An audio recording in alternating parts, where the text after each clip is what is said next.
Hola a todas las personas que nos siguen en este canal. Vamos a darle continuación a este libro de Zecharia Sitchin, el 12º planeta. Hemos comenzado a leer.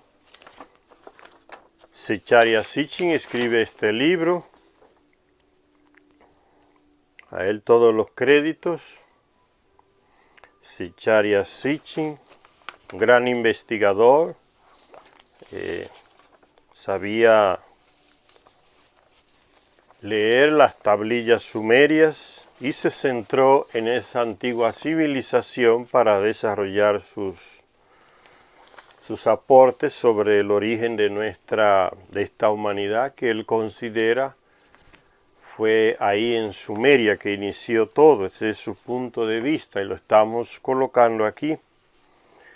Pero ya como les decía, es bueno comparar con otros puntos de vista para uno enriquecer esta lectura. Les señalaba que hay una... Zecharia Sitchin nació en Azerbaiyán, lo que hoy es en la capital Bakú, al lado del mar Caspio, en Europa.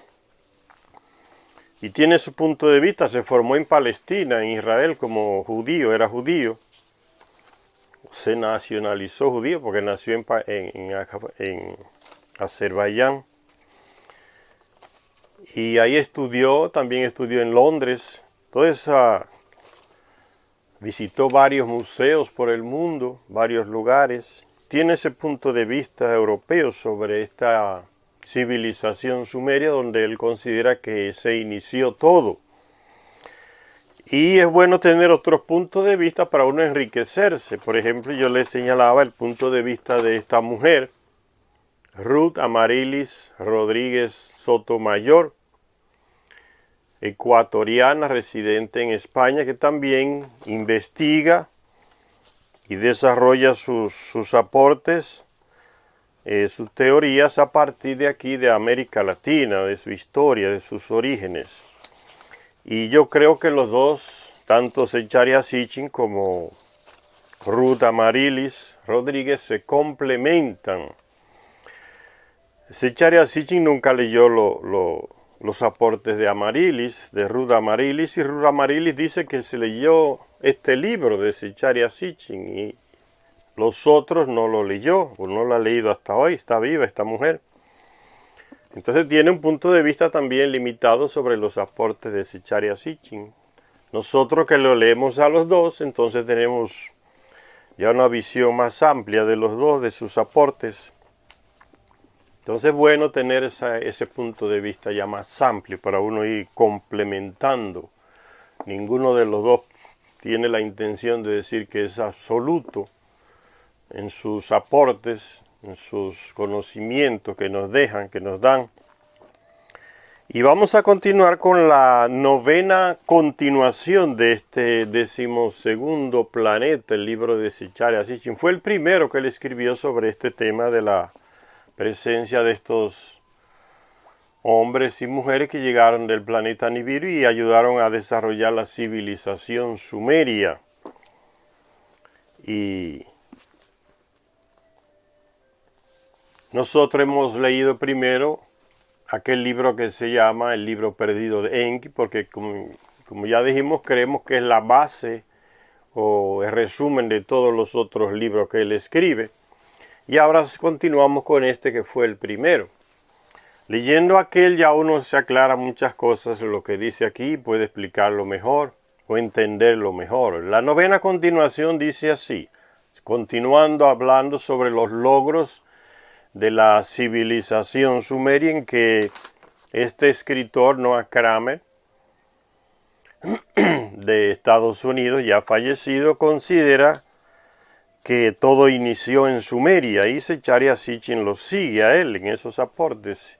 Entonces este Kramer se hace como una lista de todos los primeros, según él, los primeros que sucedieron en Sumeria. Dice el libro aquí, los logros materiales y espirituales de la civilización sumeria vinieron acompañados también por un amplio desarrollo de las artes interpretativas. Antes hablaba de las escuelas, de la agricultura, del comercio, de las estructuras de poder, el aporte legal. Ahora habla aquí: los aportes materiales y espirituales de la civilización sumeria vinieron acompañados también por un amplio desarrollo de las artes interpretativas, canciones, poemas. Un equipo de expertos de la Universidad de California en Berkeley se convirtió en noticia en marzo de 1974 cuando anunciaron que habían descifrado la canción que para ellos, según su punto de vista, es la más antigua del mundo. Lo que consiguieron los profesores Richard L. Crocker, Anne D. Kilmer y Robert R. Brown fue leer e interpretar las notas musicales escritas en una tablilla cuneiforme de los alrededores del 1800 a.C., encontrada en Ugarit, en la costa mediterránea. Esa ciudad actualmente correspondería al país que se llama Siria, en Medio Oriente, Ugarit. Fue una gran ciudad con una gran cultura. Sabíamos ya, explicó el equipo de Berkeley, que hubo música en la primera civilización asirio-babilonia. Pero hasta que desciframos esta canción, no hemos sabido que aquella música utilizaba la misma escala heptatónica, diatónica, característica de la música occidental contemporánea y de la música griega del primer milenio antes de Cristo. Hasta entonces se creía que la música occidental se había originado en Grecia. Lo que les decía anteriormente, que todos los conocimientos que nos transmiten en las escuelas, la universidad, nos van colocando en la cabeza que los adelantos o los aportes grandes culturales de nuestra civilización se iniciaron con los griegos. De ahí pasaron a los romanos, pasó a todos los países por aquí. Esa es una teoría europea. Todo se inicia en Grecia y de ahí arranca para acá. No cabe duda, dice, a partir de ahí quedó demostrado que nuestra música, así como cualquier otra música de la civilización occidental, tuvo su origen en Mesopotamia. Esto no debería de sorprendernos, pues el erudito griego Filón ya dijo que los mesopotámicos fueron conocidos por buscar el unísono y la armonía por todo el mundo a través de los tonos musicales. No cabe duda de que la música y la canción hay que calificarlas como otro, primero, dicen estas teorías aquí, primero de los sumerios, de tantos primeros que esos escritores europeos le atribuyen a los sumerios. Recuérdense que eso es un punto de vista de los europeos, atribuirle todo el origen de lo que tenemos en nuestra civilización, los primeros aportes, atribuírselo todo a los sumerios. Todo comenzó en Sumeria, escribió este Samuel Noah Kramer, el estadounidense, y que Zecharia Sitchin lo sigue, está de acuerdo con estos aportes.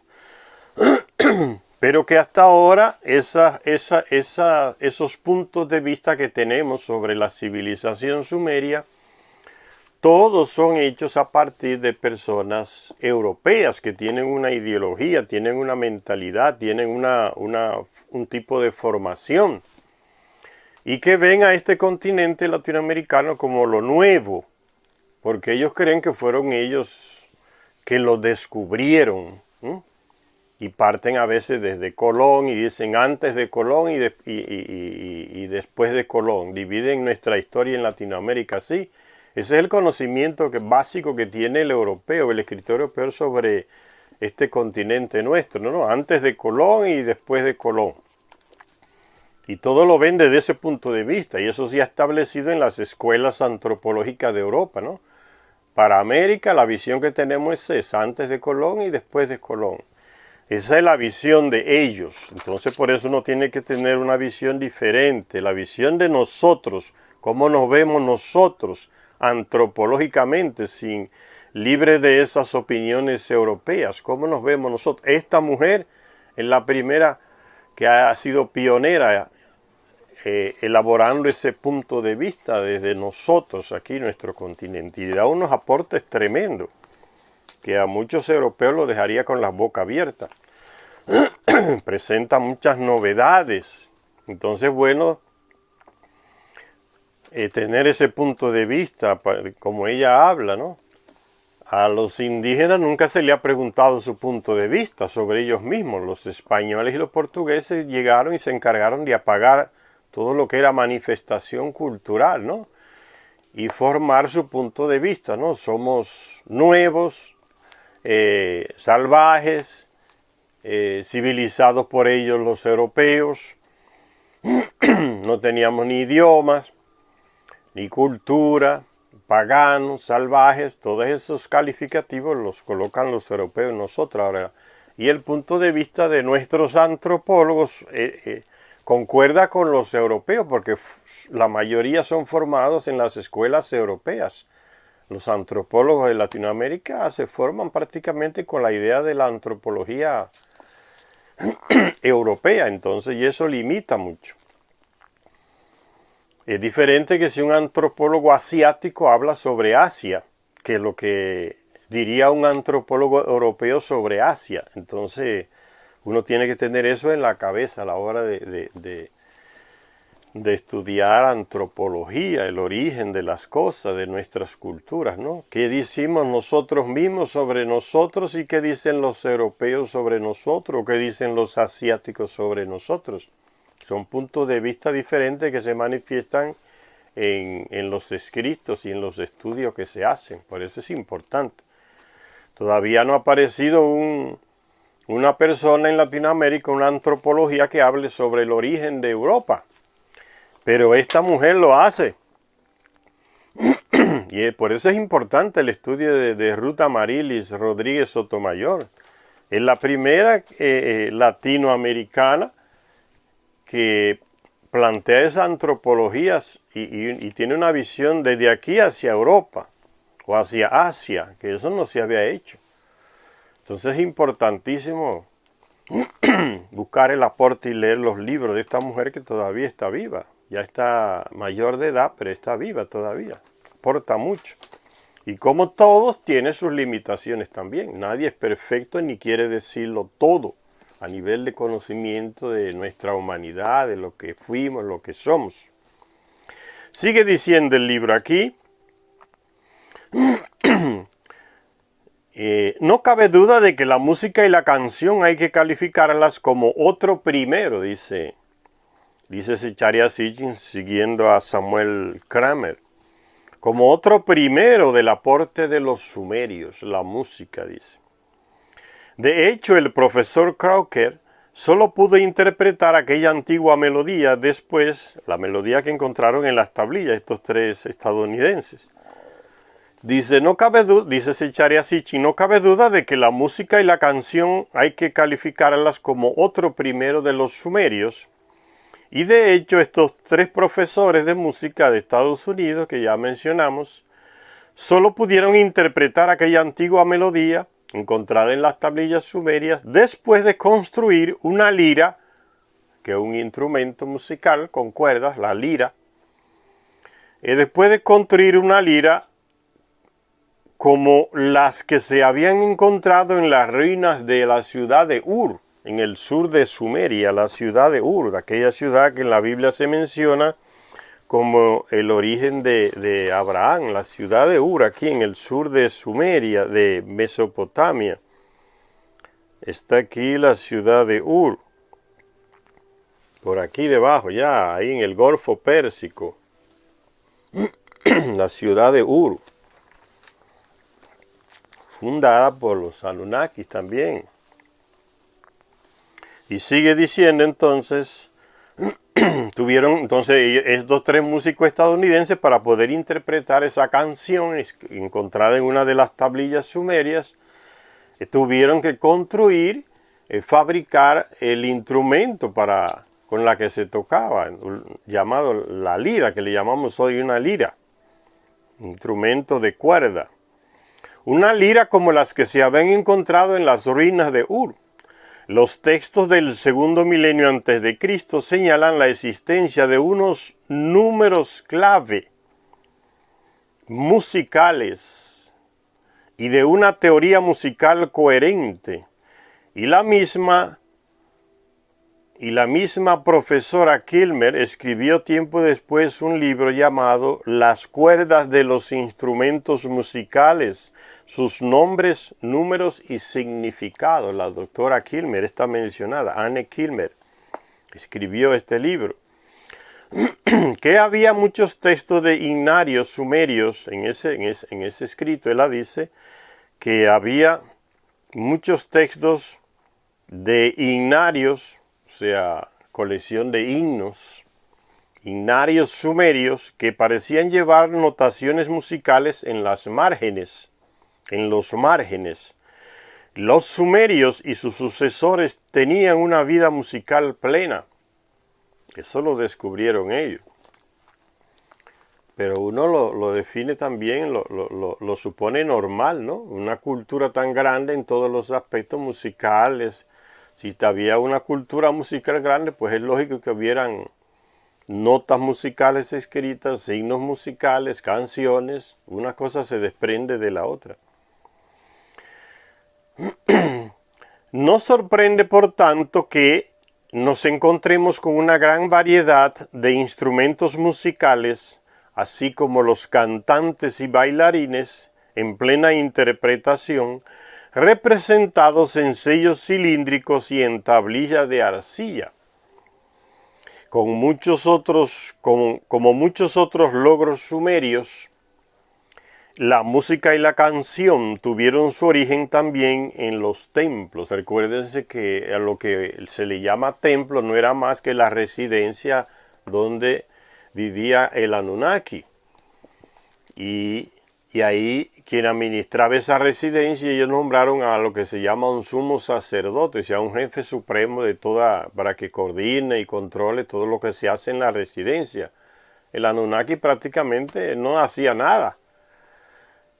Vivía y comía y dormía ahí en su residencia y tenía su nave en el techo de la residencia, y los humanos le llamaban esos templos. Entonces el sumo sacerdote era un administrador de la residencia y una de las personas clave a los que los Anunnaki le transmitían ciertos conocimientos, y estos sumos sacerdotes, como se les llamaba, se lo transmitían a los otros subalternos o al pueblo. Eran unos intermediarios a nivel de conocimientos. Dice entonces, en esos templos que se desarrolla, pues entonces es lógico que en esos templos, en esas grandes residencias de los Anunnaki, era donde se desarrollaba la cultura, porque ahí se concentraba el conocimiento que los Anunnaki le iban dando a esos terrestres, sumos sacerdotes, reyes, otros servidores, le iban dando poco a poco ciertos conocimientos y ciertas tecnologías. Entonces por eso en los templos se concentran estos avances, y de ahí desde ese local salían. Como muchos otros logros sumerios, la música y la canción tuvieron su origen también en los templos. Entonces no se imaginen un templo como las iglesias y las catedrales que tenemos hoy. Cuando se habla de templo en estos textos, hay que imaginarse la residencia del Anunnaki, una residencia grandísima, donde habían servidores terrestres de todo tipo, y los administradores, como ya dijimos, eran los sumos sacerdotes, y de esa casta, de ese grupo de personas, los Anunnakis elegían los que iban a ser los reyes. Entonces no se imaginen las catedrales de hoy y las iglesias de hoy cuando se habla aquí de templos. Entonces hay que imaginarse la residencia de los Anunnaki. Pero comenzando en el servicio de los dioses, Estas artes interpretativas acabaron dominando también el exterior de los templos, o sea, salieron a la calle. Estos aportes musicales que los Anunnaki le dan a los sumos sacerdotes en los templos, estos los transmiten al pueblo. Y entonces eso se va expandiendo, ese conocimiento musical, por todas partes, por todas las ciudades de esa época. Empleando el juego de palabras favorito de los sumerios, un refrán popular comentaba acerca de los honorarios que cobraban los cantantes. Dice un texto: un cantante cuya voz no sea dulce es ciertamente un pobre cantante. Hoy esto no se aplica. Los criterios que reinan hoy en la música son los criterios comerciales. Cualquier disparate de música, cualquier cantor con una voz horrible puede ponerse en el top y, como dicen, en la cima de la música y ser seleccionada esa canción como la máxima, la más representativa, la que gana más premios. Es porque se vendió más, aunque sea la lírica, sea un disparate, o sea, las letras de la música sea un puro disparate. Entonces suben y la levantan rapidísimo y está en los primeros lugares, en las primeras emisoras. Porque lo que corre por delante de ese tipo de canciones y de cantores es el dinero. Y a veces el lavado de dinero del narcotráfico. Entonces los criterios musicales hoy para que una canción sea buena o no sea buena es el dinero, ¿no? El económico. Y ya son otros criterios distintos. Entonces dice que en aquel tiempo un cantante cuya voz no sea dulce es ciertamente un pobre cantante. Hoy, aunque no sea dulce, es un rico cantante, ¿no? Y se han encontrado muchas canciones de amor sumerias. Indudablemente se cantaban con acompañamiento musical. Sin embargo, la más conmovedora es una canción de cuna que una madre compuso y cantó a su hijo enfermo. Esto lo dice Zecharia Sitchin, es su opinión sobre una canción que se encontró. Imagínense cuántas miles no habrán en esas tablillas que no se han encontrado, canciones escritas. Pero para Zecharia Sitchin dice que no, esta es la única que encontraron hasta hoy, o hasta donde él estudió, y la coloca como lo máximo. Entonces, lo que quiero decir es, señores, que estos textos uno lo ve siempre desde lo que son, un punto de vista del escritor. Que esta sea la canción más conmovedora es el punto de vista de Zecharia Sitchin. Esa es la que él vio y la que encontró, no encontró otra parecida. Una canción que una madre le canta a un hijo para que se duerma. Dice así, dice que el hijo está enfermo.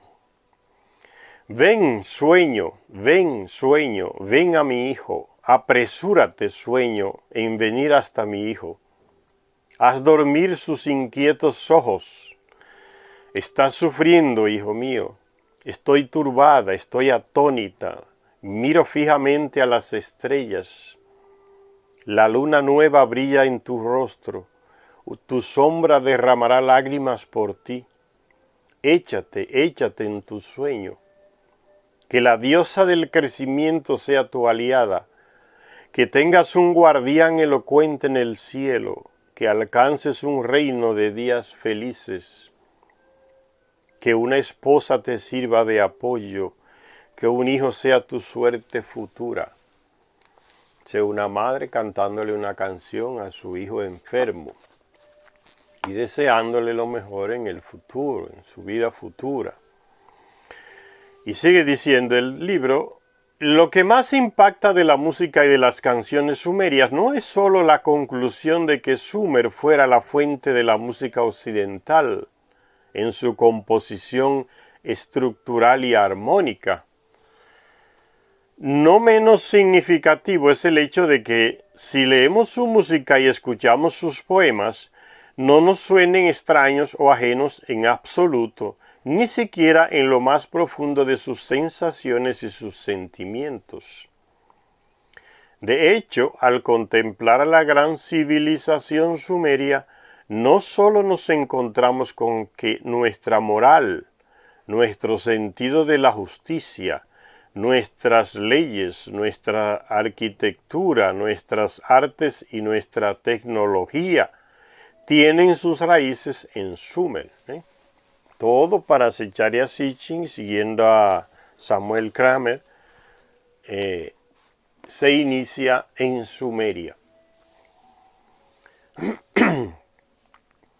Sino que además las instituciones sumerias nos resultan muy familiares, muy cercanas. Parecería que en el fondo todos fuéramos sumerios. Este punto de vista de Zecharia Sitchin va más allá del que nos enseñaron en las escuelas, en las universidades, que todavía se enseña, de que todo se inició con los griegos. Nuestra cultura, herencia de los griegos, todo lo que tenemos, los avances, se inició con los griegos y hasta ahí llegan. Entonces Zecharia Sitchin en estos libros nos da un aporte nuevo, va más atrás en los sumerios. Y Ruth Amaryllis va más atrás de Zecharia Sitchin. Léanselo. Un día vamos a leer los libros de ella, los aportes de ella aquí, para que vean cómo ella va más allá, más atrás de los sumerios. Y nos trae un aporte inmenso. Y sobre todo tenemos el privilegio con ella de que es un punto de vista desde aquí, desde Latinoamérica. Sigue la lectura. Después de excavar en Lagash, Lagash es una de las ciudades que fue desenterrada también en el sur de Sumeria, aquí en Mesopotamia. Aquí está Lagash. Esta es Lagash aquí, la ciudad de Lagash, cubierta por el diluvio, por el lodo y el agua del diluvio, y después desenterrada. Después de excavar Lagash, la pala de los arqueólogos, recuérdense que todos son europeos esos arqueólogos, descubrió Nippur, otra de las ciudades antidiluvianas sepultadas por el diluvio, ahí en Mesopotamia, Nippur, donde reinaba Enlil. Nippur, la que en otro tiempo fuera centro religioso de Sumer, no solamente centro religioso, sino también centro cultural. Y Akkad, otra ciudad también de estas que fueron desenterradas acá en lo que es Babilonia. Aquí está Akkad en la parte más norte. Tenemos aquí Akkad, la parte norte ya de Mesopotamia. Está Akkad, por aquí está la del sur, por aquí está la parte norte. Otra de esas ciudades, acá donde viene el idioma acadio, la cultura acadiana. De los 30.000 textos encontrados allí, fíjense la cantidad de textos y de tablillas que se han llevado estos europeos para Londres, para París, Alemania, Estados Unidos. La cantidad de material, señores, desenterrado que se lo han llevado. Y ni lo estudian ni dejan que los estudien. Zecharia Sitchin tuvo mucho problema también para estudiar las tablillas, ya como él dice en el Museo de Londres. El curador del museo, el encargado de cuidar esos museos, a veces ni le quería mostrar las tablillas. El director se negaba a hacer un estudio como Zecharia Sitchin se lo pedía. Mire, haga un estudio de tal cosa, de tales restos encontrados en Sumeria que pertenecen a una mujer que tenía el ADN de los Anunnaki. Dice que la directora comenzó a decirle, sí, voy a hacer, y de repente le envió una carta que renunció. Y cuando Zecharia Sitchin le dice, ¿y el estudio? Dice, no, ya yo no tengo nada a ver con el museo. O sea, hay gente que por detrás está presionando para que no se hagan ciertas investigaciones sobre estas tablillas. Entonces la tienen allá guardada, acumulada en los museos. Ni las estudian ni dan a conocer, las traducen tampoco, y dan a conocer al mundo los conocimientos que hay tampoco, pero impiden también que se haga, que otro vaya a investigar, como le pasó a Zecharia Sitchin. No dejó que investigar. Y esto le pasó a esta mujer también en España. Hacen lo mismo los europeos. Ella fue al museo allá, un museo que tiene mucho material latinoamericano, y pidió que se le enseñaran esos documentos, esos escritos.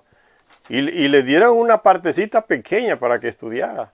Hasta la amenazaron, mira, si sigues hablando así, criticando, no te dejamos estudiar nada. La misma actitud que tuvo aquella alemana con Zecharia Sitchin o de Londres. No dejan, tienen todo acumulado, a veces pudriéndose en polvo en los museos, y ni las interpretan, ni las traducen, ni permiten que otro vaya a investigarlas. Esa manía de los europeos, ¿no? Tienen el mundo atrasado por eso. Tenemos una cantidad de conocimientos en esos museos de ellos y se las llevan y las acumulan. Entonces ni las estudian ni dejan que las estudien. Es una desgracia, ¿no? Para el conocimiento y el avance cultural de nosotros. Se llevan todo y allá lo archivan, tirado en los museos por ahí. La mentalidad europea. En Ecuador se descubrieron muchas tablas y muchas láminas de oro y de plata en unas cavernas, la cueva de los Tallos, donde aparecen ya símbolos sumerios, escritas cuneiforme de los sumerios, figuras que aparecen en las tablillas de los sumerios.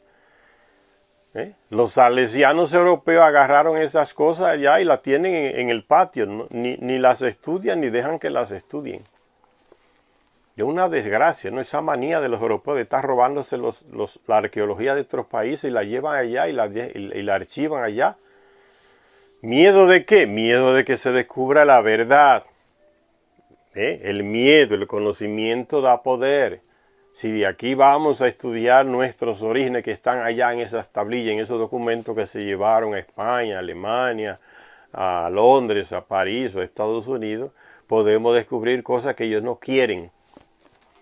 Y es por eso que lo hacen, se los roban, se los llevan, lo acumulan allá, que se pudran allá, pero ni los estudian, ni los publican y no nos permiten entonces que lo hagamos nosotros. Nos ponen trabas, el miedo, ¿no? El miedo.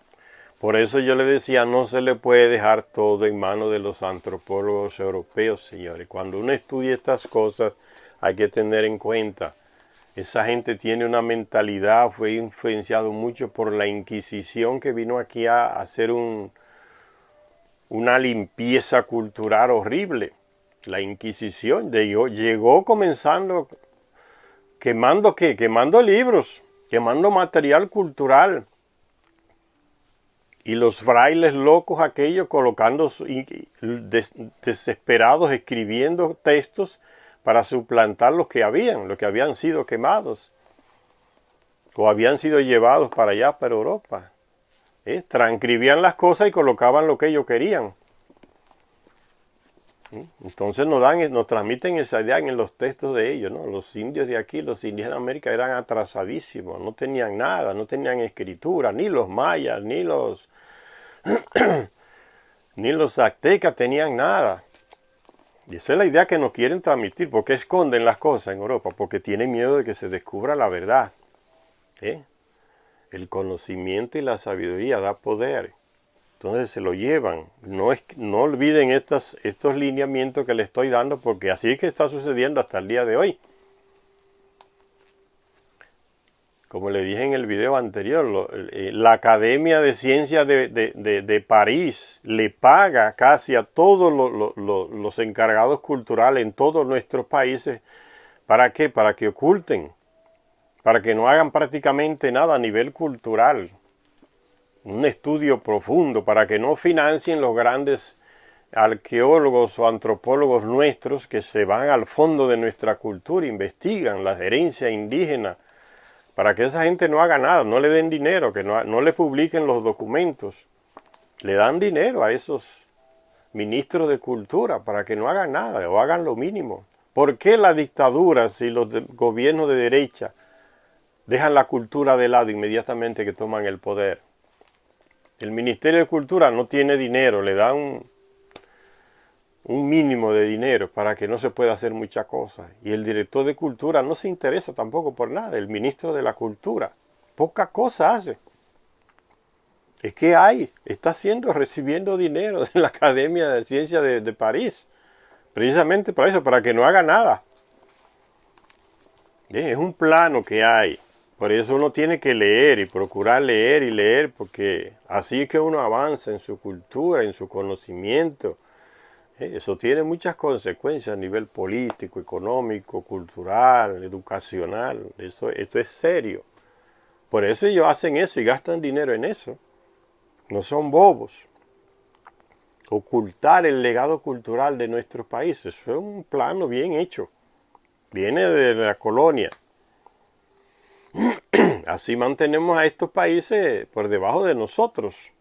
Porque si lo dejamos que tengan acceso a los conocimientos que le dejaron sus antepasados, puede crearnos un problema. Esa es la idea europea. Ellos saben. Sigue diciendo el libro, de los 30.000 textos encontrados allí, en Nippur, esta ciudad en Mesopotamia, se encontraron escuelas que databan del tercer milenio antes de Cristo. Shuruppak, otras de las ciudades antediluvianas ahí en Mesopotamia, que fue desenterrada también. En Shuruppak se encontraron escuelas que databan del tercer milenio antes de Cristo.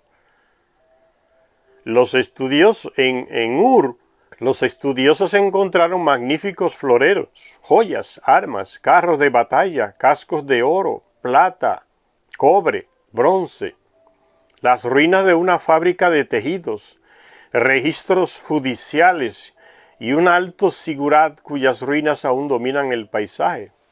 No se llevaron el sigurat para los museos de Europa porque no pueden cargar la ciudad, pero si no se la llevan también. Todo lo otro se lo llevaron. Y está allá todavía y no lo devuelven, no hay manera de que lo devuelvan. Se apropiaron ni se lo devuelven a esos países de Medio Oriente tampoco. Para que no conozcan su historia tampoco.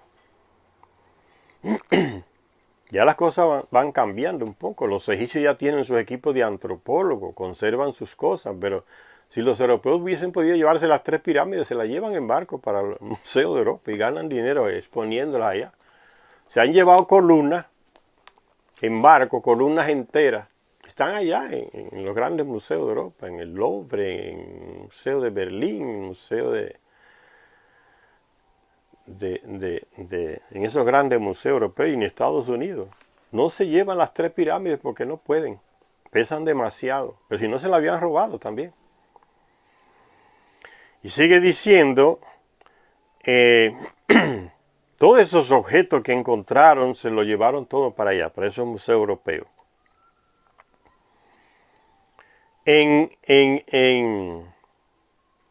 Dicen Esnumna y Adad, otras ciudades de esas de Babilonia antigua, los arqueólogos encontraron templos y artísticas estatuas de tiempos pre-sargónicos, antes del rey Sargón. Umma produjo inscripciones, una ciudad, produjo inscripciones que hablaban de antiguos imperios. En Kish, ¿recuerdan aquella ciudad en Kish donde los Anunnaki nombraron al primer rey según lo que nos dicen estos escritos? En Kish, ahí Mesopotamia también, se desenterraron edificios monumentales y un sigurat, aquella construcción de 7 pisos, que era construida para la residencia del Anunnaki, un sigurat. Un sigurat monumental de al menos del año 3000 antes de Cristo. Recuérdense que aquellos territorios, ¿por qué habla tanto de desenterrar ciudades, edificios de 7 pisos en esta región aquí de lo que es Mesopotamia? ¿Por qué se habla de desenterrar hasta ciudades, edificios de 7 pisos? Recuérdense que este territorio hay mucha arena. Un territorio con mucha arena, a veces, muchos desiertos, y fácilmente el viento con el tiempo va enterrando las edificaciones, las construcciones, por eso habla de desenterrar. Y recuerden también que el mayor enterramiento de ciudades y de construcciones la provocó el diluvio, una ola que llegaba altísimo y cubrió todo, por eso se habla de desenterrar, ¿no? Todo lo cubrió el diluvio, está todo bajo el lodo ya, bajo el terreno, por eso se habla tanto de desenterrar, la arqueología de desenterrar, eso es lo que hacen los europeos en esa región. Hay que desenterrarlo todo porque el diluvio lo fue cubriendo todo. lo cubrió todo. Y sigue diciendo la lectura, el libro, Uruk, otra ciudad, ahí en Mesopotamia, ya que en la Biblia se le llama Erech, hizo remontarse a los arqueólogos hasta el cuarto milenio antes de Cristo. Allí encontraron la primera cerámica de colores cocida en horno. Ve, Zecharia Sitchin sigue a Samuel Kramer. Lo primero fue en Sumeria, por eso él dice aquí, la primera, dice la primera. Allí encontraron la primera cerámica de colores, como que ya en otra parte del mundo no había. Ese es el punto de vista de estos dos señores, véanlo desde ahí las cosas, ¿no? La primera cerámica de colores cocida en horno. En otro lugar no la había, para ellos no la había en otro lugar. Por eso lo colocan la primera. Todo comenzó en Sumeria, es el punto de vista de estos estudiosos europeos. Allí encontraron la primera cerámica de colores cocida en horno, así como las evidencias de haber sido los primeros en usar la rueda de alfarero, que sigue esa línea de que todo comenzó en Sumeria, como ya les dije, que este fue el primero que planteó eso, Samuel Noah Kramer, el estadounidense este. Todo comenzó en Sumeria y Zecharia Sitchin sigue esa línea. Todo comenzó, como todo comenzó allá, entonces ellos escriben el primer esto, el primer aquello, el primer tal cosa. Dice, los primeros en usar la rueda de alfarero, ¿será verdad? Entonces uno ve los escritos de esta mujer, los planteamientos de esta mujer latinoamericana, ecuatoriana, sobre esos primeros, sobre esas culturas sumerias, sobre las culturas europeas, y uno amplía su abanico de ideas, su abanico de pensamiento, ¿no? Amplía su conocimiento. Fue realmente lo primero allá, como escriben estos antropólogos europeos, entre ellos Zecharia Sitchin, Samuel Noah Kramer. Una calzada de bloques de caliza es la construcción de piedra más antigua encontrada hasta la fecha, ¿ven? En Uruk, los arqueólogos encontraron también el primer zigurat, un inmenso montículo de fabricación humana, en cuya cima se elevaban un templo blanco y un templo rojo. Bueno, y las construcciones en Tiwanaku, Bolivia, pues es lo que le estoy diciendo. Los antropólogos europeos también vienen aquí, van a Bolivia y ellos son los que le dan la datación, le colocan el tiempo de antigüedad a las cosas con su método del carbono 14 y otro que han creado. Y ellos que son europeos y que tienen ese punto de vista ya de que los sumerios son los primeros, entonces le ponen un tiempo de inicio de esta construcción de Tiwanaku según lo que ellos tienen en la cabeza. Pero hay una cosa importante que es necesario tenerla en cuenta. Entonces, según el planteamiento de estos antropólogos europeos, lo primero fue en Sumeria, entonces lo que se encuentra en Tiwanaku no podrá ser lo primero, pero no podrá ser lo primero para la mentalidad de ese antropólogo europeo.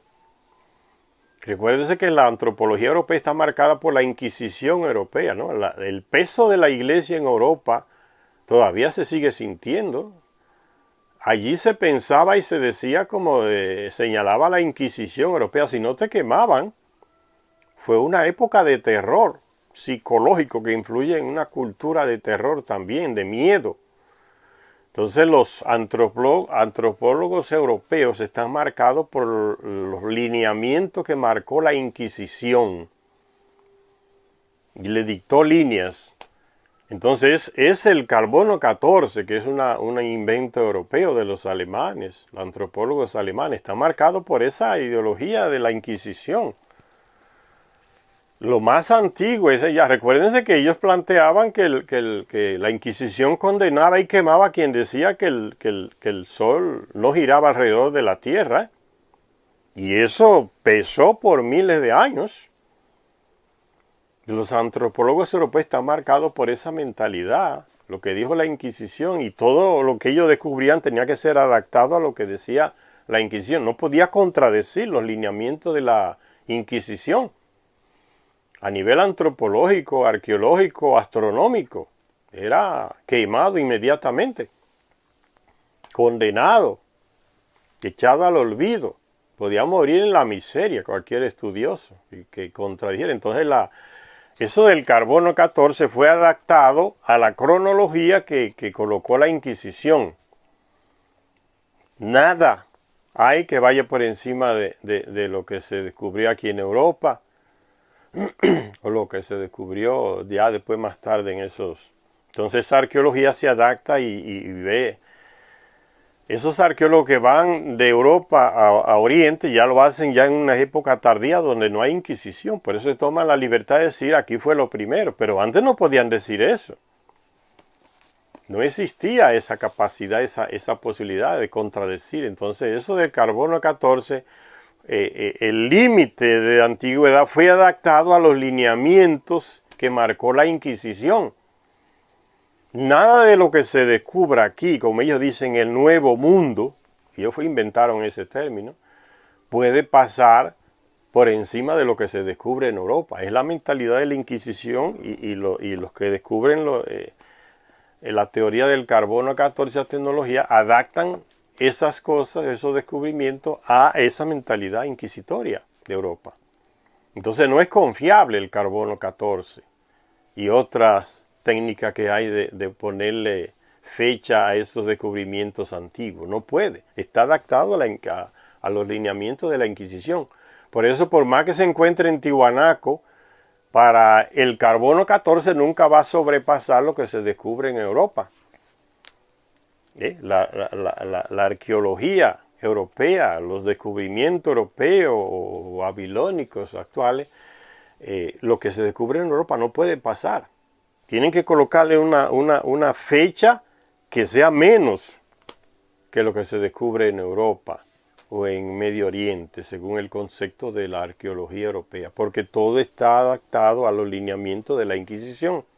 El carbono 14 no puede pasar de los lineamientos que planteó la Inquisición. Entonces, por más antiguo que sea una piedra en Tiwanaku, en Bolivia, o en Machu Picchu, en Perú, tiene que centrarse, caer en los moldes de los dictados de la Inquisición, que son los que se conservan en esas teorías del carbono 14 y otros que sirven.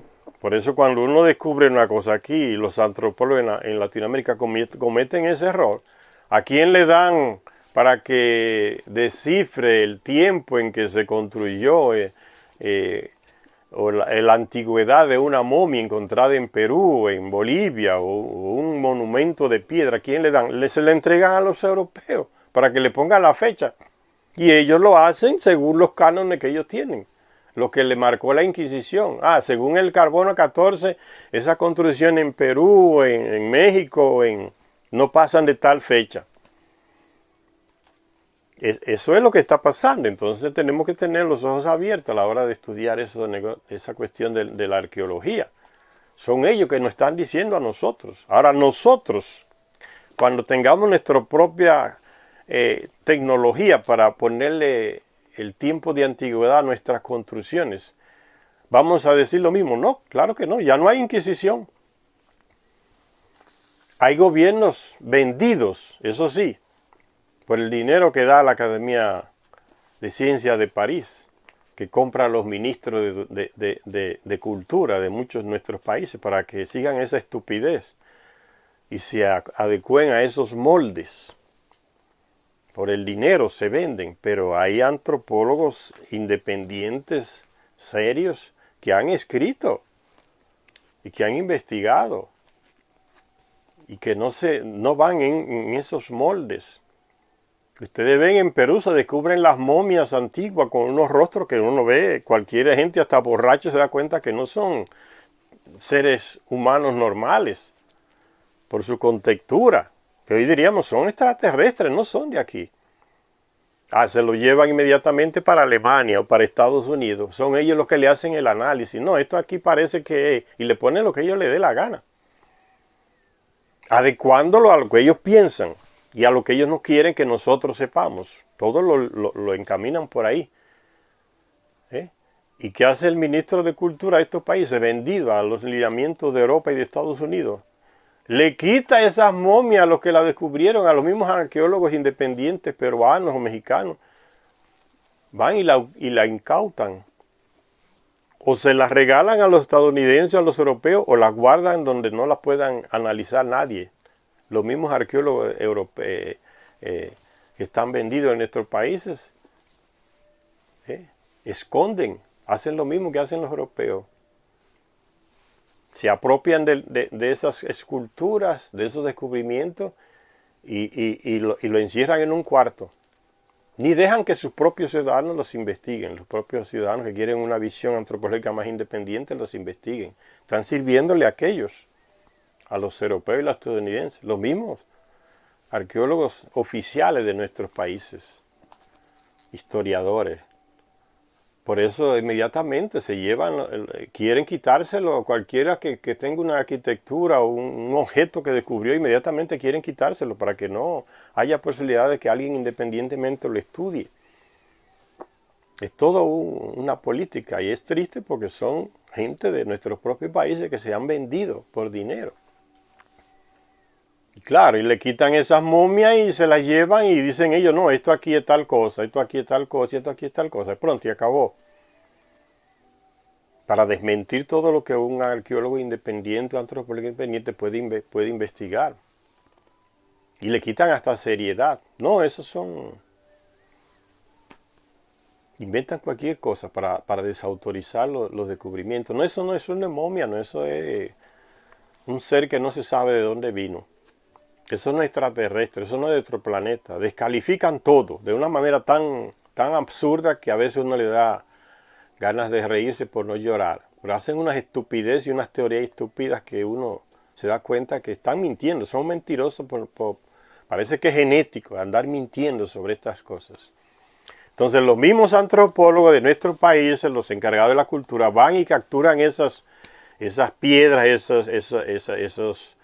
esos cráneos, esos cuerpos y se los llevan y los secuestran. ¿Y qué hacen los presidentes? Nada, porque no les interesa eso. Se lo dejan al ministro de Cultura que está vendido a los europeos, a los estadounidenses, y se lo llevan. El pueblo dueño de esas cosas. Patrimonio cultural del pueblo son esas cosas. No tiene acceso a eso. Eso es lo que está pasando. Y sigue diciendo la lectura. Los primeros textos inscritos del mundo se encontraron también aquí. Todo en Mesopotamia, en Sumeria. Los primeros textos inscritos del mundo. Es una afirmación temeraria, pero que sale de esa visión europea del mundo. Todo comenzó en Sumeria. Lo planteó este estadounidense. Y escribió el libro, todo comenzó en Sumeria. Y los otros siguen atrás. No tienen otro punto de vista distinto. O sea, se van tomando lineamientos de estos señores. ¿Y quién le pagó a Samuel Noah Kramer para hacer esos estudios de las tablillas? Le pagó la Universidad de California, le pagaron unas instituciones privadas de Estados Unidos que le dan dinero y que guardan muchos tesoros arqueológicos de otros países, institutos en Estados Unidos que se encargan de eso, del trabajo cultural, de robarse tesoros, de comprarlos y tenerlos allá para que nadie... Te pagamos en la investigación que haces, te damos el dinero para que puedas viajar aquí y allá, te damos el dinero para que puedas escribir tus libros, hacer tus investigaciones. Si no colocas las cosas que te decimos, no tienes fondo. Acabó el trabajo antropológico. Y es el Señor que le da alineamiento a otros. Todo comenzó en Sumeria y se sigue expandiendo esa teoría. Todo comenzó en Sumeria. Y Zecharia Sitchin también va atrás de ese señor. Tiene esos aportes novedosos que son revolucionarios, pero también tiene sus limitaciones. Todos esos arqueólogos que iban a Egipto a estudiar, de Alemania, de Francia, de Inglaterra, ¿quién los financiaba? Esa es una buena pregunta que hay que hacerse. ¿Quién financiaba esos viajes de esos señores para ir a Egipto a excavar y pasar años excavando? ¿Quién pagaba todos esos gastos La arqueología europea está marcada por eso, por el dinero. Entonces hay que tener eso en cuenta a la hora de leer un libro sobre lo que tenga que ver con arqueología, antigüedades, historia de la humanidad de estos investigadores europeos. Recuerden eso. Igual pasa en Estados Unidos. ¿Quién le daba dinero a fulano de tal para que hiciera esas investigaciones? Zecharia Sitchin llegó a trabajar para el gobierno, para los militares de Estados Unidos, un tiempo. Porque los aportes que él da son revolucionarios. Que una raza de otro planeta llegó aquí, instauró muchas cosas nuevas que no se conocían. Eso es revolucionario y eso es escandaloso. Entonces también lo limitaron, le bloquearon muchas cosas que tenía que hacer y los que le daban el dinero también lo condicionaban. Él no pudo decir y escribir todo lo que quería, Zecharia Sitchin. Eso hay que tenerlo en cuenta. Él llegó a trabajar hasta ¿quién? Para aquel mentiroso, aquel militar, jefe del Pentágono, el mentiroso, aquel como los militares sufren de ese problema también, mentir, porque la formación le viene de Estados Unidos. Cuando la cosa está mal, mienta hasta lo último, no importa enfrente de quién sea. Aunque usted jure decir la verdad, póngale la otra mano, mienta. Después se verá lo que pasa, pero miéntale, dígale mentira. Y Zecharia Sitchin llegó a trabajar para ese general mentiroso aquel del Pentágono en la época del gobierno de Obama era. Colin Powell, jefe del Pentágono, aquel que presentó la ampollita, miren, en el Congreso de Estados Unidos. Y no le importó decir la mentira, ni se sonrojó. Aquí está prueba del veneno que está produciendo Saddam Hussein y que es un peligro para la humanidad. Aquel cosito decía que era un peligro para la humanidad y que por eso había que invadirlo, porque era un peligro, le estaba produciendo durante el gobierno del Bush, hijo. Y el Colin Powell, que presentó, por ahí está la foto, y después a los pocos, hace como 5 o 7 años, dijo, ese es un punto oscuro en mi carrera. Porque sabe que estaba mintiendo. Admite la mentira y el mismo Bush después dice en los años, no, allí en Irán no había armas ninguna. Eso fue una excusa, una mentira. Y mucha gente se lo creyó porque los medios de comunicación vendidos comienzan a expandir la noticia, la mentira, ¿no? Invadieron a Saddam Hussein, nos salvaron los estadounidenses de la destrucción del mundo por las armas que tenía Saddam Hussein. Aquella cosita de vidrio, no había nada. Un polvito que le metieron ahí, mira, preséntate en el Congreso y dile que esto es el veneno que está produciendo Saddam Hussein. Y el tipo fue allá y hizo lo mismo. Aquí está la prueba. y las cosas ridículas que hacen estos mentirosos y la gente se lo cree, ¿no? Y ellos creen que engañan a todo el mundo todo el tiempo. Porque para ellos una verdad es... una mentira es una verdad que nadie ha descubierto que es mentira todavía. Ese Colin Powell tenía como asesor a Zecharia Sitchin un tiempo, le pagaban, o sea, lo tenían controlado. Y así hacen con muchas personas que son abducidas, que tienen experiencia de haber visitado otro planeta. Y lo cuentan en sus libros y está en el subconsciente. ¿Y qué hacen? Inmediatamente de que saben que un contactado fue y está hablando cosas de otro planeta, inmediatamente lo contactan esas agencias de seguridad de Estados Unidos y le ofrecen la famosa visa para Estados Unidos. Como, para mucha gente eso es lo máximo, una visa para Estados Unidos, ¿no? Parece que llegan a la gloria cuando le dan una visa. Y se lo llevan allá y ¿qué le hacen allá? Le sacan todo lo que tiene aquí en el subconsciente, porque normalmente el abducido que tiene esas experiencias con seres de otro planeta en esas naves, lo tiene todo aquí. Él no se recuerda de nada, pero está todo aquí. Es solo hacerle una regresión hipnótica y sale todo. Y se lo llevan inmediatamente a Estados Unidos y le hacen eso y le sacan todo. Y se quedan con esa información. ¿Quieres una visa? Aquí tiene una visa, te puedes quedar a vivirte aquí. El tipo se halla que está en el reino de los cielos. Me dio una visa para Estados Unidos. Eso es lo máximo. Y se quedan allá. Y le dieron todo el conocimiento que tenían en el cerebro, se lo dieron allá. ¿Por qué? Porque los gobiernos nuestros no se interesan en esas cosas, ni en tener esos conocimientos, no se importan. Es una brutalidad horrible de la que estamos sufriendo nuestros dirigentes. La incapacidad que tienen de ver estas cosas.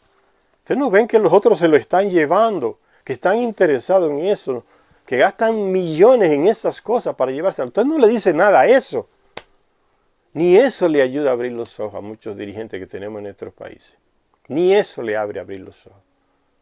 Entonces aquí ellos están haciendo eso por idiotas, por bobos, gastando millones y millones en llevarse gente que ha sido aducido para sacarle todo allá, hipnotizarle y sacarle información.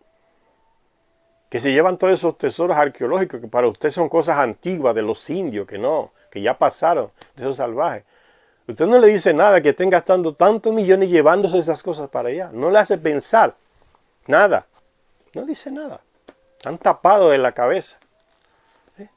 Las cosas que son del pueblo, deja que se la lleven ellos. Y ni eso le hace la vida. A muchos de nuestros gobernantes, por no decir casi todos, caen en esa ignorancia, señores. No se interesan, no leen, no se instruyen sobre esas cosas. ¿Cuántos presidentes de nuestro país tienen un equipo de antropólogos, de sociólogos, de teólogos independientes que lo asesoren? Ni uno tiene. Se lo dejan todo al supuesto Ministerio de Cultura.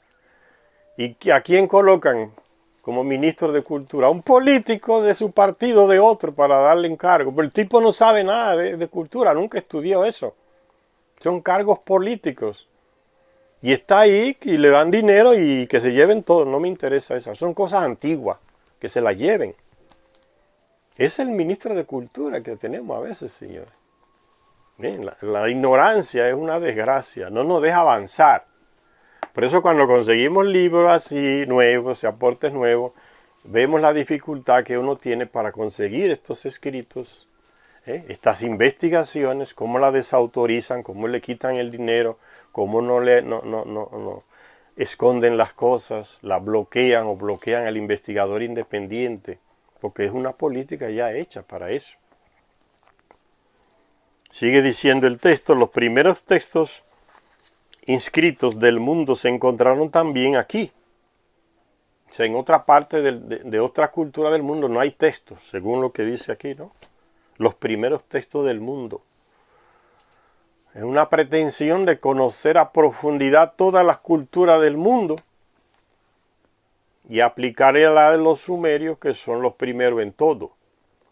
Y cuando uno lee estas cosas, uno dice, no, eso está limitado, eso no puede ser así.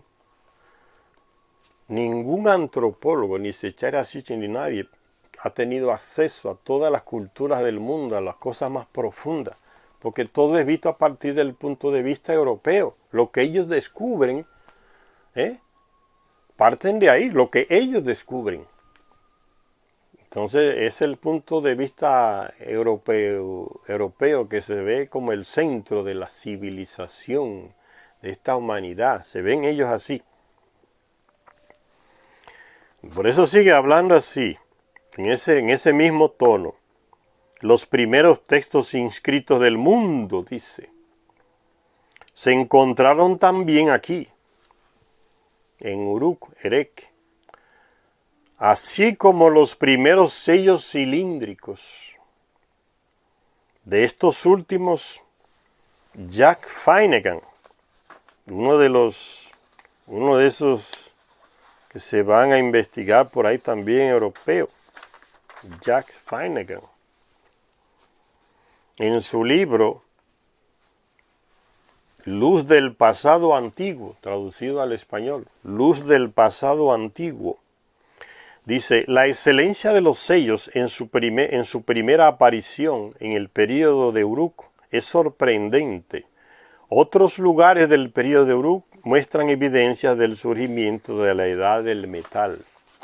Son los europeos que han decidido la edad del metal, la edad de la piedra, la edad de no sé cuánto. Todos son los europeos que deciden esas cosas, señores. ¿Quién controla las publicaciones científicas en las grandes revistas mundiales de ciencia? Los estadounidenses y los europeos. Eso hay que tenerlo en cuenta a la hora de uno leer un artículo sobre cosas. ¿Quién nos informa sobre lo que hay en Marte? El aparatico que tienen los estadounidenses, la NASA ya. La NASA miente. Es que los militares tienen eso como formación, mentir. A veces se le escapan algunas cosas y uno descubre que están mintiendo. Los aparatos que mandan a la Luna, que mandan a Marte, sí está todo manipulado. Cuando esas cosas salen al público ya están precocidas allá. Ellos mandan lo que les da la gana. No es la realidad. Pero a veces se le escapan cosas, ¿no? Un aparatico está volando sobre el terreno y parece que en el mismo terreno de Marte que lo ponen el tiempo todo, no se mueve de donde está. Si se mueve en ese círculo pequeño de algunos metros, siempre están enfocando la misma cosa. A veces se descuidan y aparecen una cosa en la foto de Marte o de la Luna. Y los independientes que investigan es que descubren cosas distintas. Un rostro, una puerta en una... Espera aquí aparece una puerta. Esto es una puerta, eso es una línea. La naturaleza no crea líneas rectas, diseñadas. Inmediatamente aparece el de la NASA. No, eso es una depresión del terreno provocado por las piedras, fruto de la acción del viento, y por ahí sigue hablando un monte de disparate que uno dice, pero ¿y qué es esto? No le importa. Miente, invéntate cualquier cosa, di que eso es una creación del viento, que en la imaginación del cerebro, por tal y tal cosa que acontece, que sucede en el cerebro humano, el cerebro hace pensar que eso, y te manda la imagen de que eso es una puerta. Y te terminan descalificándote. O sea, ni tú sabes lo que tú viste. Eso es lo que ellos te dicen. En Marte igual, en la Luna igual. Aunque tú veas que es una construcción que hay ahí, hecha con cuadros y cuadrados y líneas y rectángulos. No, eso es fruto de la acción del viento por causa del tipo de piedra, y por ahí van y siguen hablando tanto disparate que el que lee se da cuenta que están mintiendo de una vez y da risa. Son ridículos. Eso es lo que se ha venido haciendo, señores. Por eso es importante estos libros.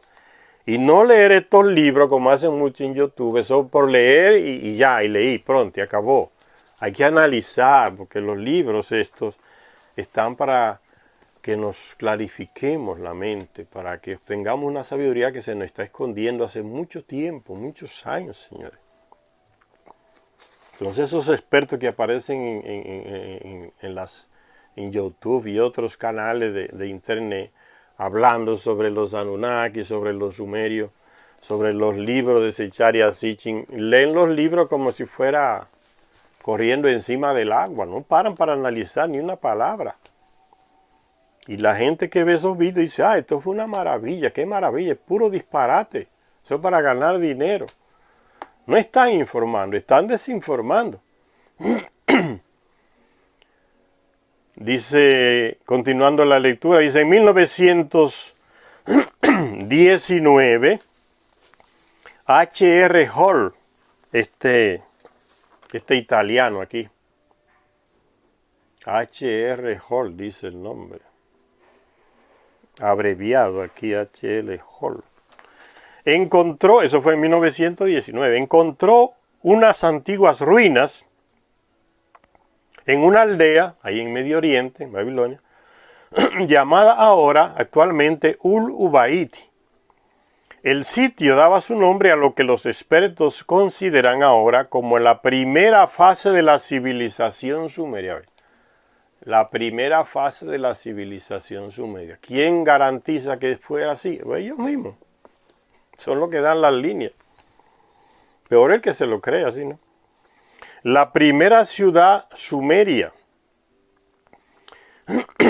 Las ciudades sumerias de aquel período, que iban desde el norte de Mesopotamia hasta las estribaciones más meridionales de los Sagros, fueron las que utilizaron por primera vez ladrillos de arcilla, paredes enyesadas, mosaicos decorativos, cementerios con tumbas alineadas, objetos de cerámica pintados con diseños geométricos, espejos de cobre, cuentas de turquesa, un tipo de piedra preciosa, la turquesa,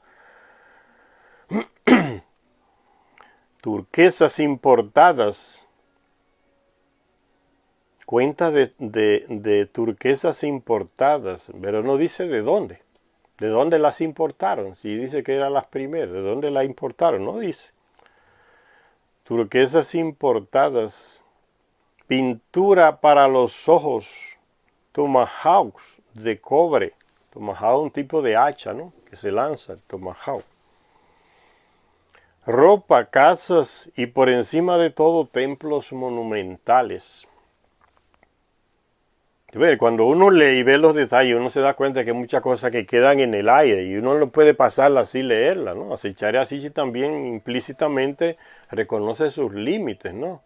¿De dónde vino tal cosa? Eso no se sabe, se pierde en el tiempo, se está diciendo, no, yo no sé. Entonces uno tiene que tener en cuenta esas afirmaciones cuando uno lee estos libros, no pasarlos así corriendo, porque la gente no se va a instruir entonces, se va a desinformar. Fíjense lo que dice aquí. Cuentas de turquesas importadas, pero ¿de dónde? No dice, él no sabe. Eso es lo que está queriendo decir, yo no sé de dónde fueron importadas.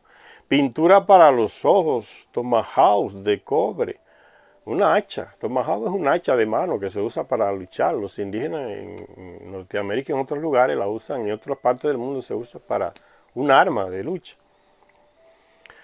Más al sur, los arqueólogos encontraron Eridu, la primera ciudad fundada por el jefe de los Anunnaki llamado Enki. Recuérdense el libro perdido de Enki, que ya lo leímos. Eridu era su ciudad, enterrada por el diluvio y después del diluvio reconstruida de nuevo.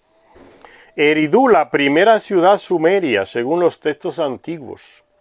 A medida que las excavaciones iban avanzando, se encontraron con un templo dedicado a Enki, Dios del conocimiento sumerio, que daba la impresión de haber Dios. Cuando hablan de Dios, póngalo entre comillas, ¿no? Dios. Ellos se declararon Dios y metieron ese cuento hasta el día de hoy, los dioses. Dios del conocimiento sumerio, que daba la impresión de haber sido construido y reconstruido una y otra vez. ¿Por qué le aclaro esto sobre Dios? Porque la gente cuando le hablan estas cosas así sin explicarle, hablan el Dios sumerio, se imaginan entonces que no era un hombre normal que se bañaba e iba al baño como nosotros. ¿Qué? Entonces la gente se hace la idea de que Dios es un ser como sobrenatural, de otra naturaleza, y lo espiritualizan. Colóquenlo siempre entre comillas cuando se habla de esos dioses antiguos, hombres y mujeres que tenían necesidades igual que nosotros, no se lo imaginen de otra manera. Por eso los libros, cuando uno los lee así sin explicar, es para desinformar, aunque no sea conscientemente, pero está desinformando, porque presenta las cosas para que la gente se haga una idea equivocada de lo que está leyendo. El Dios del conocimiento. Bueno, un hombre que tenía una inteligencia enorme, era de otro planeta, pero comía y bebía y dormía y moría y nacía como nosotros. Si no uno le explica eso a la gente se queda con esa idea de Dios, un ser trascendental que mora no se sabe ni dónde, ¿no? Y lo espiritualizan, porque lo confirman, lo comparan con lo que la religión le metió en la cabeza, que es Dios. Bueno, está todo equivocado. El Dios del conocimiento sumerio, que daba la impresión de haber sido construido y reconstruido una y otra vez, Eridu.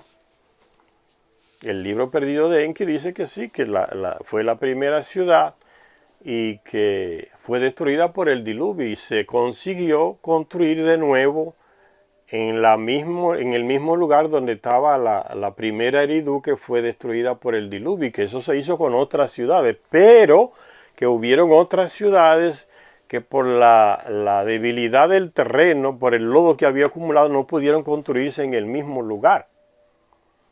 Y que fueron construidas entonces, reconstruidas después del diluvio en otro lugar más seco, con más base fuerte. Eso nos lo dice el libro perdido de Enki. Por eso muchas fueron erigidas en el mismo lugar y se han descubierto entonces excavando se han descubierto que sí, que aquí hubo una ciudad, después hay una base de algo más antiguo porque estaba la más antigua. Y eso pasa en muchos lugares, en Medio Oriente. Dice, a medida que las excavaciones iban avanzando, se encontraron con un templo dedicado a Enki, dios del conocimiento sumerio, que daba la impresión de haber sido construido y reconstruido una y otra vez. Los estratos hicieron remontarse a los expertos a los comienzos de la civilización sumeria, 2500 años antes de Cristo, 2800 años antes de Cristo, 3000 y 350.000 años antes de Cristo.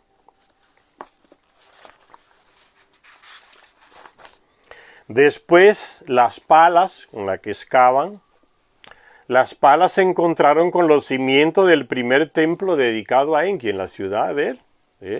Siempre había un templo, la residencia del Anunnaki, de eso que está hablando, el templo. Dice, los cimientos del primer templo dedicado a Enki. Por debajo de esto se encontraba el suelo virgen. Entonces ya no había más construcción. Nada se había construido antes. La datación rondaba en el 3800 a.C. Ahí es donde comenzó la civilización, concluye Zecharia Sitchin. Esa es la conclusión de Zecharia Sitchin, recuerdes. No solo fue la primera civilización, en el sentido más veraz del término. Ahora, ¿qué hubiese dicho Zecharia Sitchin si hubiese leído los descubrimientos de esta mujer? Ya que hubiese mudado de idea, cambiado de idea.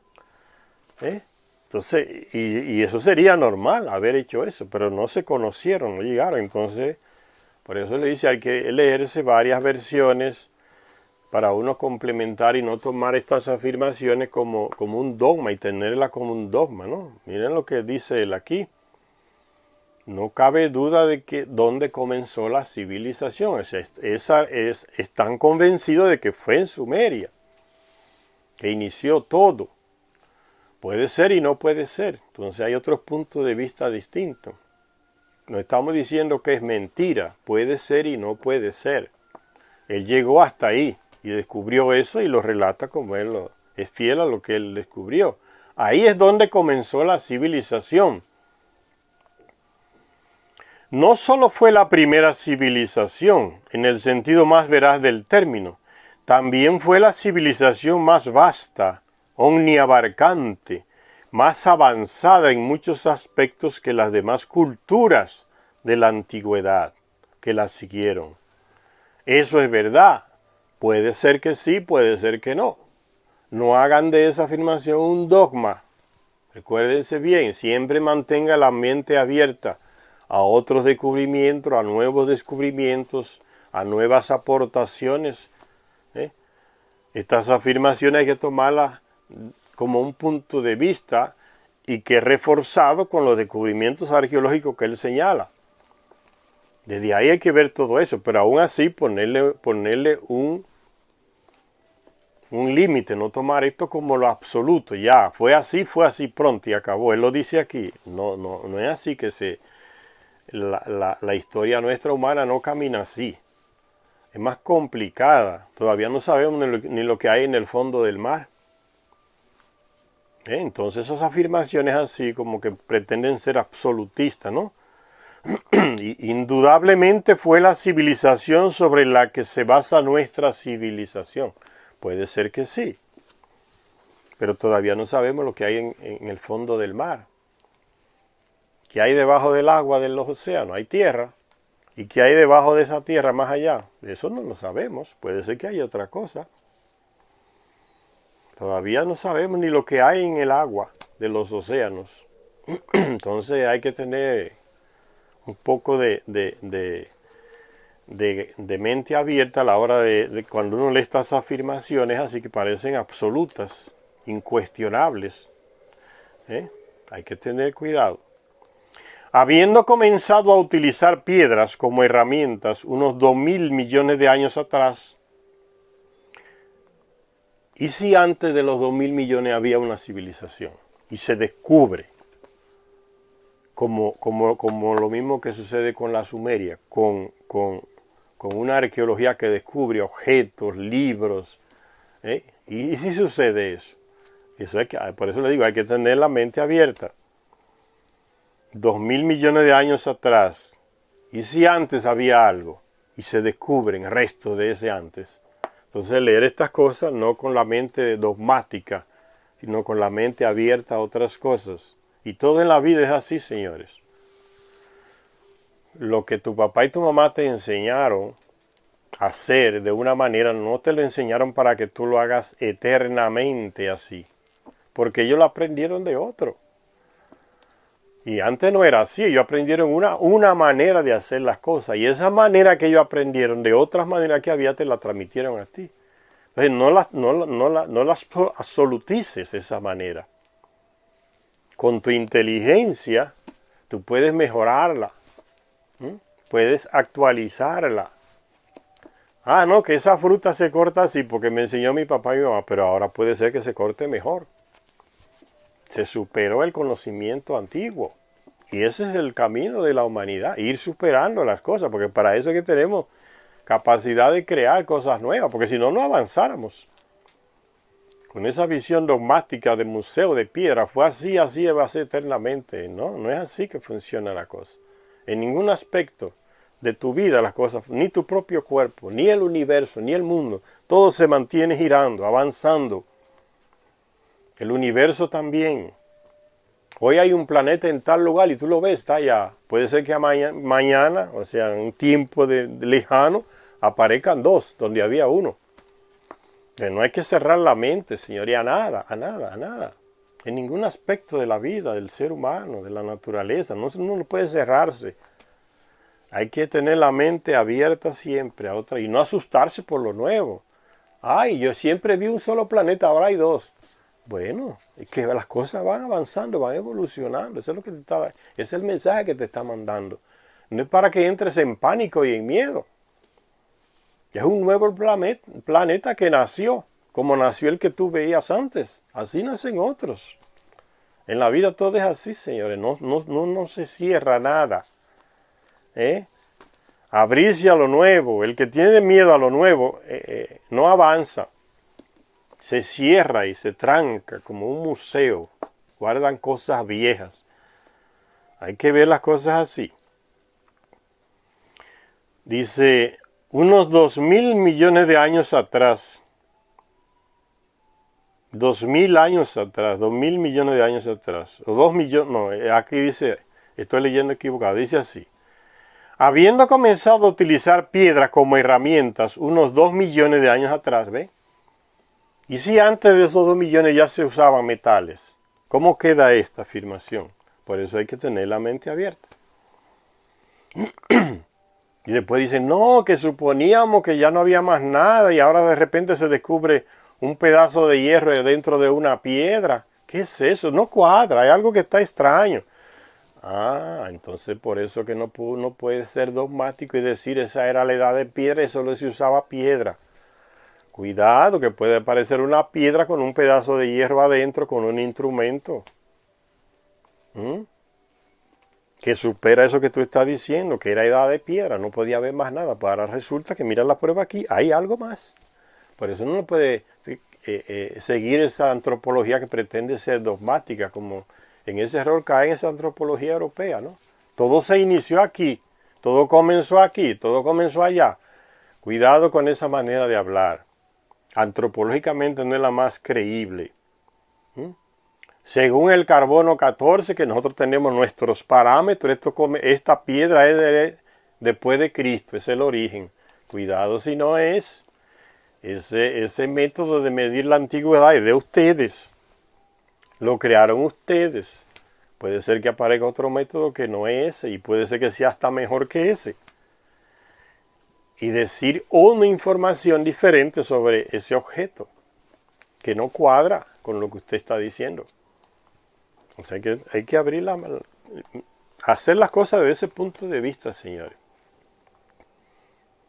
Lo que te decían que era Dios, oye, o que era un milagro de la Virgen María, o que pasó tal cosa, puede ser que mañana se descubra que no era eso.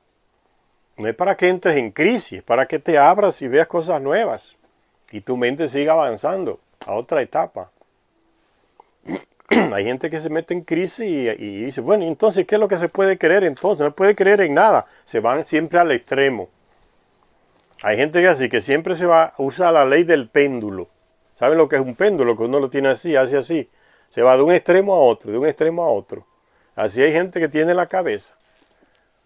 En sus ideas, en sus expresiones, hasta en las discusiones que tiene. Siempre se va de un extremo a otro. No consigue un punto intermedio. No le da posibilidades. Siempre va de un extremo a otro.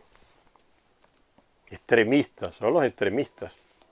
Entonces así no se avanza, y con gente así es difícil uno avanzar a nivel de cualquier tema humano, idea o lo que sea, pues siempre se van. Tú estás discutiendo y ellos caen, están como el péndulo, van de un extremo a otro.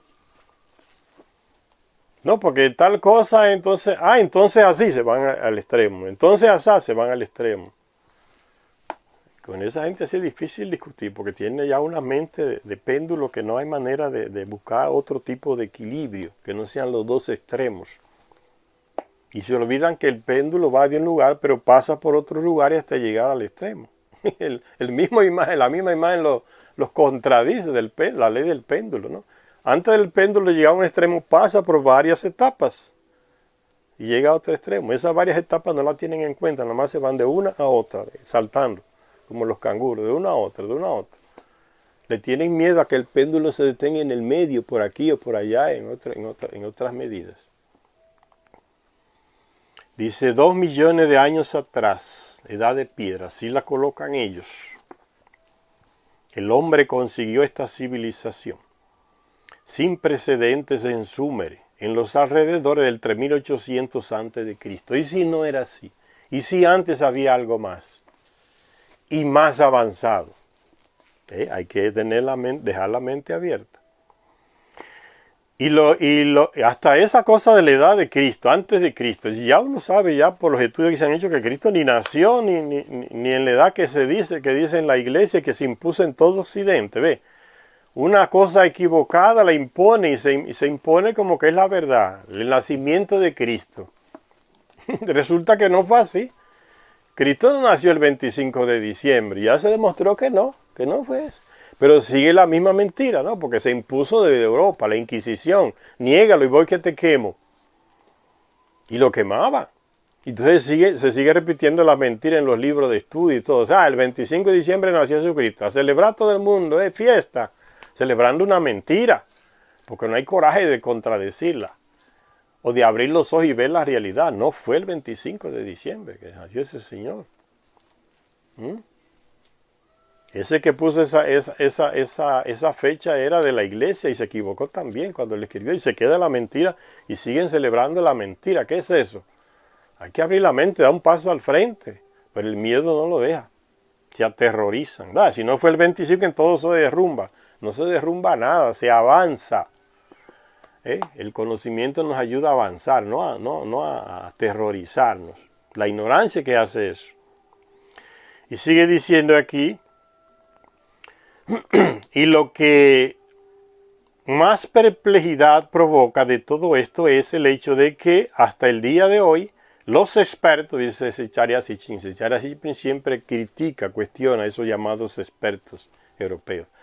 Dice, que los expertos no tengan ni la más remota idea de quiénes fueron los sumerios, ¿ven? Zecharia Sitchin es un cuestionador, dentro de su campo es un innovador.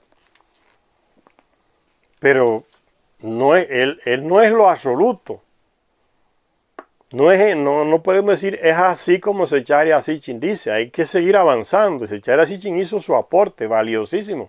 Fíjense, cuestiona la ignorancia de los expertos, de los dogmáticos.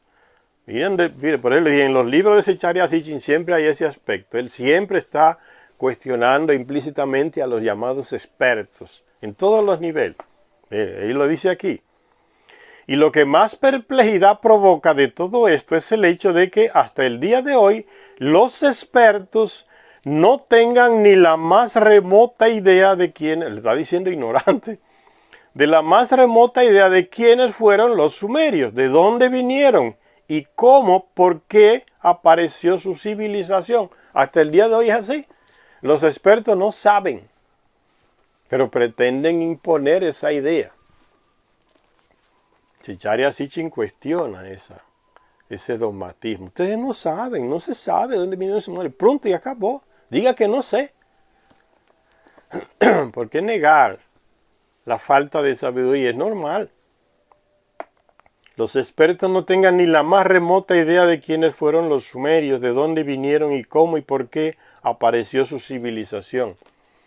Zecharia Sitchin intenta dar respuesta a esto con la cuestión de los Anunnaki que llegaron y fundaron la civilización.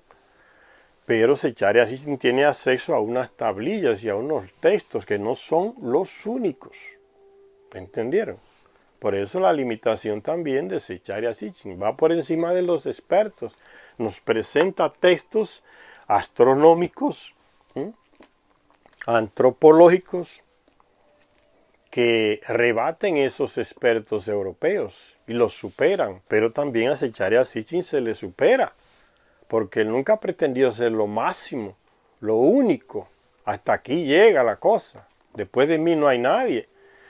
No, hay que seguir avanzando y superar el aporte inmenso y profundo de Zecharia Sitchin. Como él supera el aporte de los otros, se sigue superando el aporte de él. Dice, pues su aparición fue repentina, la de los sumerios, fue repentina, inesperada, aparecieron de la nada. Nada aparece de la nada, señores. Nada se crea de la nada, como dice ese libro tan manipulado de la Biblia. Dios creó de la nada no se crea nada. Esa teoría es falsa. Entonces, señores, vamos a seguir leyendo estos libros interesantísimos de Zecharia y de otros con esa mente abierta, señores.